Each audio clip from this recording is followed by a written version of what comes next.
Привет, бойскауты, с вами Кьюбайт. Тема войны бесконечности не стихает в интернете. Все обсуждают новый трейлер, строят теории, ищут новые детали, которые мы, кстати, будем обсуждать. Их много, есть что обсудить, есть теории, очень крутые, так что ждите на канале, возможно, сегодня будет даже целых 2 ролика.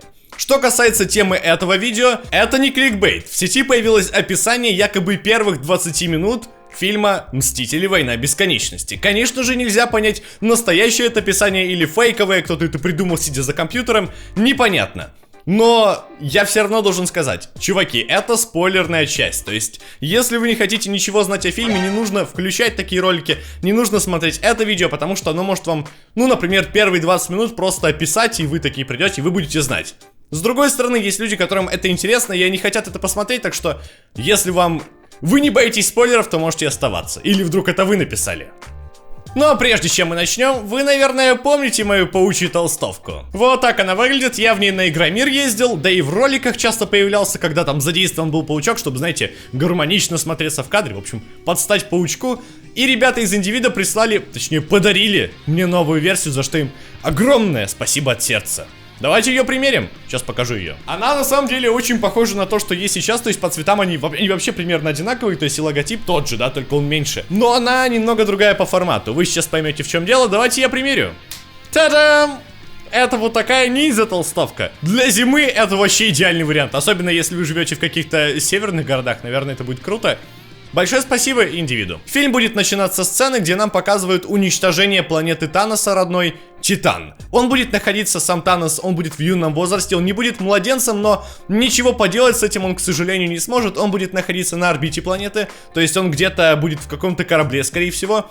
И он будет смотреть на то, как его родная планета уничтожается, поэтому это явно повлияет на его мозг. Это будет нечто похожее на сцену разрушения Криптона из Человека из Стали, то есть то же самое. Планета разрушается, превращается вообще в непонятно что. И Танос смотрит на это все, и он понимает, что все его близкие, все его родные, они все там умирают, а он, в общем-то, вот такой один живой. Ну, может быть, не один, но один из немногих. Следом нам показывают логотип Marvel Studios, и мы переносимся в наши дни. Черный Орден, армия Таноса, это Читаури-подобные солдаты, или просто Читаури, сам Танос, и они нападают на планету Ксандар, где находится один из камней бесконечности, который является первым завоеванным камнем Таноса, то есть все камни он свои растерял, которые даже у него были, например, камень разума у него был, но он его, в общем-то, растерял из-за Локи. Черный Орден, армия Таноса идут и уничтожают все, что встречается им на пути, все разносят в пух и прах.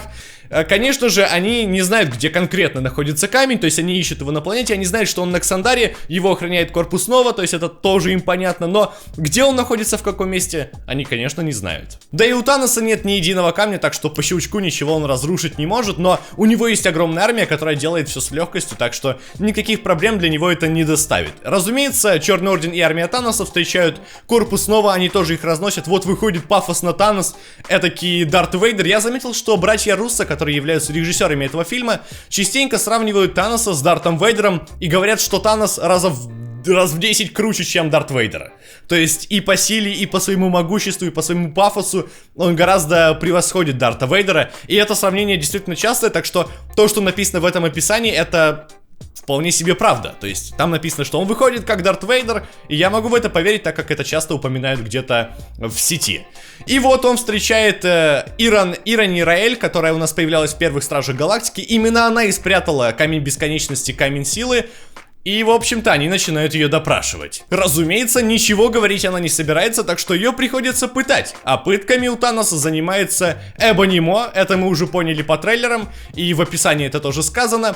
Он начинает ее пытать, неизвестно как, но я предполагаю, что это будет то же самое, что и с Доктором Стрэнджем, то есть с помощью этих пространственных осколков, то есть вот эти стеклянные спицы, он будет пытать Иранни Раэль, и она скажет, что она отдала этот камень другому человеку. В это время Роман Дей со своей семьей отправляется на корабль, в спешке собирается, пытается улететь к Ксандару, именно у него камень бесконечности, именно ему Иранни отдала камень. Нам показывали его семью в конце Стражей Галактики первых. И то есть изначально в фильме он был очень строгим человеком, и мы такие думали, о, этот дядька злой. Но в конце нам показали его семью, и стало понятно, что он любит свою семью, он на самом деле добрый человек, семьянин. И вот таки он берет камень бесконечности, пытается и спасти камень, и свою семью, улетает к Ксандара. Но, конечно же, Танос его сбивает. Но Но стоит отметить, что Танос не убивает его семью, он оставляет в живых жену и дочь, забирает камень и убивает самого Романа. Далее, по традиции, он вставляет камень себе в перчатку и, в общем-то, по законам Ронана, который хотел это сделать, он уничтожает весь Ксандар, в общем-то, как нам показывал когда-то и коллекционер, только с помощью перчатки уже. Первый камень есть, Ксандар уничтожен. Похоже на правду? Похоже, идем дальше. Перед нами логотип фильма «Мстители. Война бесконечности». На экране Нью-Йорк показывают повседневную жизнь Питера Паркера, Доктора Стрэнджа, Тони Старка. Они занимаются своими делами, готовятся к чему-то и, в общем-то, не предвещают беды. Далее нас переносят на корабль жителей Асгарда, Тора, Локи, Халка, Хеймдаля и так далее. То есть Корга, конечно же, тот самый корабль, который улетал в конце фильма Тор Рагнарёк и который потом встретил Таноса. Вот как раз таки Танос улетал к Ксандара и летел уже в Асгард, потому что он, видимо, знал, что еще один камень бесконечности, именно Тессеракт, находится в Асгарде. Но Асгард-то уже уничтожен в Торе. И плюс, конечно же, Локи уже забрал Тессеракт себе. И, в общем-то, вот эти два корабля встречаются. И тут начинается трэш, месиво и кровь. Валькирия, Корг, Хеймдаль собирают часть жителей Асгарда, которые еще уцелели, и пытаются смотаться от этого. В общем-то, наверное, им Локи откроет портал, и они смогут убежать оттуда. Я не знаю, куда они переместятся.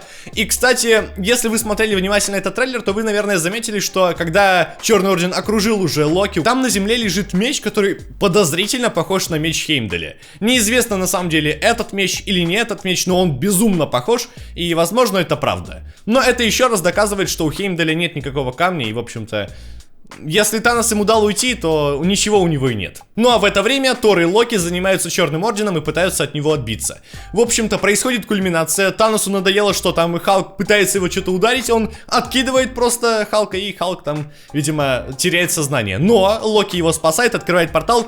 И вот как раз-таки теперь мы знаем, что происходит с Халком. Локи открывает портал, бросает, ну в общем, Халк попадает в портал в этот и улетает уже на землю, но к этому мы вернемся. И остаются только Тор и Локи. И вот есть описание, ну не описание, есть предположение фанатов. Вы много писали об этом в комментариях, большое вам спасибо. Что как раз таки Танос берет Тора за голову, и он не сжимает Тора, он не пытается его пытать, он показывает, как Черный Орден убивает Локи. И это на самом деле очень похоже на правду. Скорее всего, так и будет. Ну, нечто похожее. Но есть еще и предположение, что Локи обманет Таноса и не даст ему настоящий Тессеракт. То есть он даст какую-то ему подделку. Пока Танос будет разламывать, Локи, в общем-то, наверное, отдаст там Тессеракт, например, тому же Тору или Халку, или еще кому-нибудь, там, например, Хеймдалю. А подделку отдаст Таносу. Танос, конечно же, разгневается и убьет в гневе Локи. Хотя это сомнительно, но может быть правдой. Он же бог обмана. Локи спасает Тора, он выкидывает его в космос, только в космос успевает. И теперь это, кстати, объясняется, почему Халк прилетел именно на Землю. То есть это Локи задал, скажем так, направление портала и отправил его на Землю, откуда он есть родом. То есть это вполне себе логично, и это совпадает. Тора отправляют в космос, он летает, попадает к стражам. Ну а Локи в конце концов убивают, а камень пространства, камень космоса Танос забирает себе, и вот у него уже два камня, как показывали и в трейлере. Кстати, еще одно предположение, которое вы писали в комментариях. Вообще, в моих комментариях теперь там полно теорий, там несколько тысяч теорий. Бери не хочу, вот любой блогер может брать и снимать об этом миллионы роликов. Там теорий действительно вы написали офигеть как много, большое вам спасибо. Я очень рад, что вам это тоже интересно, так же как и мне. Так вот, есть предположение, что у Таноса на самом деле будет камень времени, а не камень пространства. То есть нам опять же в трейлерах заменяют цвета якобы и так далее. И это очень даже годное предположение, на мой взгляд, потому что такое может быть в фильме. То есть якобы, например, у Доктора Стрэнджа все-таки забрали камень времени, и Танос присоединил его себе вторым после камня силы. Но это все-таки такая еще, ее можно сломать, эту теорию, это предположение. Но в IMAX трейлере, который расширенный по краям, там видно, что у Таноса, знаете, такой зеленоватый камень, а не синий. И вот здесь это не как с глазами Кэпа, здесь реально есть зеленый оттенок, я его четко вижу. Но это всего лишь предположение. Так вот, возвращаемся опять же к описанию. И нам показывают Нью-Йорк, и показывают, как летит та самая комета, но я в своем разборе, в своем мнении сказал, об этом трейлере сказал, что это корабль Черного Ордена. Я чертовски ошибался, я не знаю, почему у меня это вообще в голову не пришло. Вы потом обязательно об этом написали в комментариях, что это, скорее всего, Халк летит. И в этом описании так и сказано, что это не эта комета, это Халк на самом деле, и он падает в Санктум Санкторум, то есть его Локи туда отправляет, потому что Локи-то по сути знал, где находится Санктум Санкторум, так как он там бывал. Доктор Стрэндж его в Торе туда и отправлял. И в общем-то прилетает туда Халк, и начинается вся неразбериха фильма. На этом вот этот тестовый отрывок, который показывали Престе и другим актерам, заканчивается. Это настолько похоже на правду, что мне на самом деле нечего и добавить. На мой взгляд, это, во-первых, похоже на Marvel, то есть Marvel действительно частенько делает именно такую схему. Там сначала какой-то отрывок из прошлого, потом заставка, потом отрывок из настоящего, потом, например, логотип фильма, и дальше уже идет какое-то развитие, то есть какая-то жесть идет. Далее нам говорили о том, что в начале фильма уже там в первые 15 минут будут какие-то смерти, и вот нам, например, покажут смерть или того же Хеймдаля, лежит его меч, или того же Локи, что скорее всего будет правдой, и с Локи, ну, все предполагают, что Локи действительно умрет, и, в общем-то, это тоже совпадает. И вот то, что Халк отправился именно на Землю, именно в Санктум Санкторум, то есть, что его отправил Локи с помощью Тессеракта, тоже совпадает. Очень много деталей, которые складываются в одну большую такую мозаику.